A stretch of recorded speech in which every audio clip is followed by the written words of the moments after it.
92 run লক্ষ্য RRB দলের। Bat হাতে শহীদুল বাপ্পা, বল হাতে শুভ। বল হাতে দেখছি আমরা শুভকে, ব্যাট হাতে শহীদুল বাপ্পা। শুভ ভার্সেস শহীদুল বাপ্পা। প্রথম বল একদম গগনচুম্বী 6। প্রথম বল খুব ভালো কানেক্ট করতে পারেননি শহীদুল বাপ্পা, কিন্তু তবুও 6। শহীদুল বাপ্পা প্রথম বল থেকে 6টি রান সংগ্রহ করেছে শুভর বলে। শুভ যেখানে তিনি ব্যাট করেন প্রথম বলে 6 করে মেরেছিলেন, সেইখানে শহীদুল বাপ্পা সেই কাজটাই করেছেন তার বলে।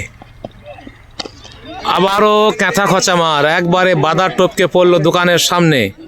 পরপর 2 বল থেকে 2টি 6 শুভকে উপহার দিয়ে দিলেন শহীদুল বাপ্পা। শুভ পরপর 2 বল থেকে 2টি 6 রান খরচ করে ফেলেছেন। শহীদুল বাপ্পা আজ যেন তিনি একদম খুশ মেজাজে মাঠে ব্যাট করতে নেমেছেন। একা হাতে তিনি শাসন করবে ইচ্ছা করেই নেমেছেন। 3 নম্বর বলের মোকাবেলা করবে আবারও সেই শহীদুল বাপ্পা। শুভ দৌড় শুরু করেছে, ব্যাট করবে শহীদুল বাপ্পা। এখানে 3টি 6 কিন্তু মারেননি, কিন্তু 4 একটা কভার অঞ্চলে মেরে ফেললেন, থার্ড ম্যান অঞ্চলে। এখান থেকে রান 3 বল থেকে 16টি রান।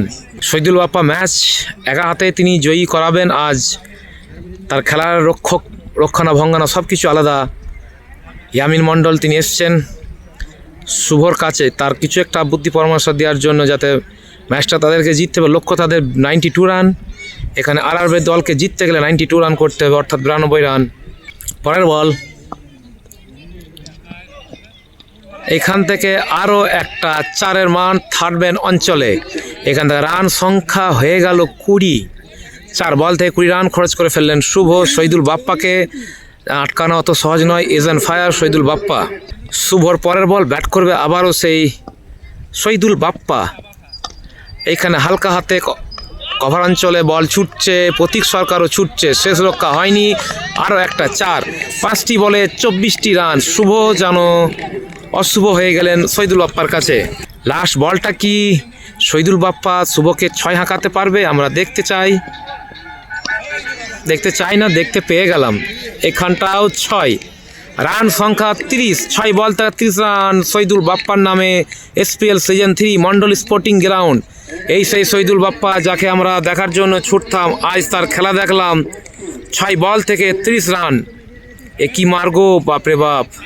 শহীদুল বাপ্পা নাম তো শোনাই হোগা, ব্র্যান্ড হ্যাঁ বাবু, ব্র্যান্ড। কাচ্চা পাক্কা সিউড়ি নাম করা ব্যাটসম্যান শহীদুল বাপ্পা।